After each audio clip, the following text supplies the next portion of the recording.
Jarang sekali kehidupan manusia bebas dari gangguan nyamuk, apalagi jika kita tinggal di desa. Nyamuk adalah serangga paling populer yang kita ketahui suka hinggap di tubuh manusia untuk menghisap darah. Kadang ketika kita sedang santai, sampai nyamuk menjadi gendut karena penuh dengan darah. Pernahkah kalian bertanya-tanya kenapa nyamuk perlu menghisap darah manusia? Check this out.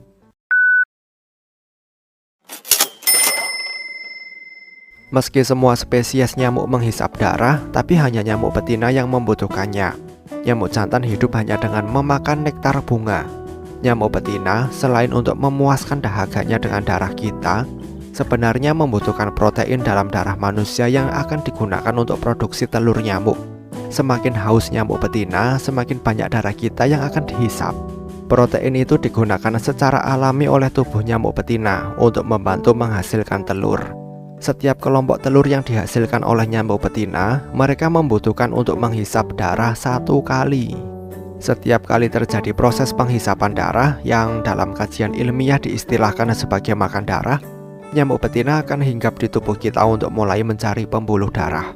Darah diaspirasi menggunakan 6 jarum halus. Mereka memiliki 6 jarum, yang masing-masing memiliki fungsi berbeda yang dikategorikan sebagai stylet.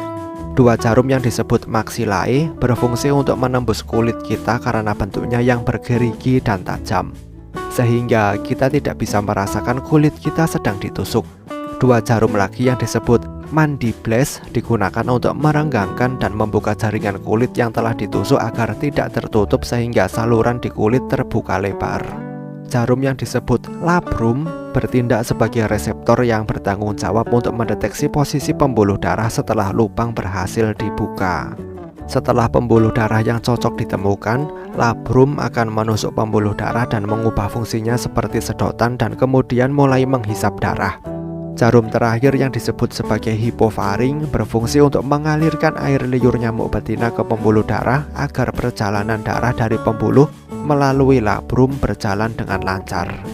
Air liur nyamuk betina memainkan peran besar, memastikan pembuluh darah kita tetap terbuka dan memastikan sistem imun tubuh berhenti di area gigitan, selain memberikan sensasi gatal yang kita rasakan.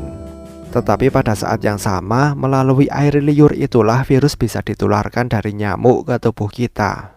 Selama proses penghisapan darah manusia, tubuh nyamuk betina mulai memisahkan darah yang telah dihisap. Hanya sel darah merah kita yang akan disimpan di dalam perut mereka. Sementara semua cairan lainnya akan dikeluarkan melalui lubang di ujung perut mereka, kembali ke permukaan kulit kita. Setelah mereka kenyang atau berhasil menyelamatkan diri dari tamparan tangan manusia, nyamuk betina akan terbang mencari lokasi yang cocok untuk menetaskan telur mereka. Biasanya rata-rata 100 telur dihasilkan setiap kali proses ini berlangsung. Untuk telur gelombang kedua, nyamuk betina harus keluar mencari sumber protein baru. Mengulangi aktivitas beresiko harus hinggap di tubuh manusia demi membesarkan anak kesayangannya. Proses bertelur yang dilakukan oleh nyamuk betina rata-rata terjadi 10 kali dalam siklus hidup setiap nyamuk betina dewasa. Nyamuk betina akan mengulangi proses ini sampai mencapai akhir hidupnya, biasanya hanya selama 6 minggu. Setiap nyamuk betina memiliki syaraf di bagian tubuhnya yang memberi sinyal pada nyamuk untuk berhenti menghisap darah.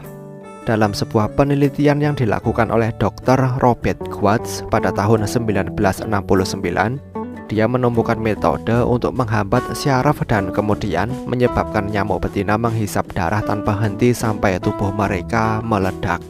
Kami turut bersimpati ketika melihat bagaimana seekor nyamuk terus-menerus meminum darah dan tanpa disadari perutnya justru meledak akibat membawa beban yang melebihi batas normalnya.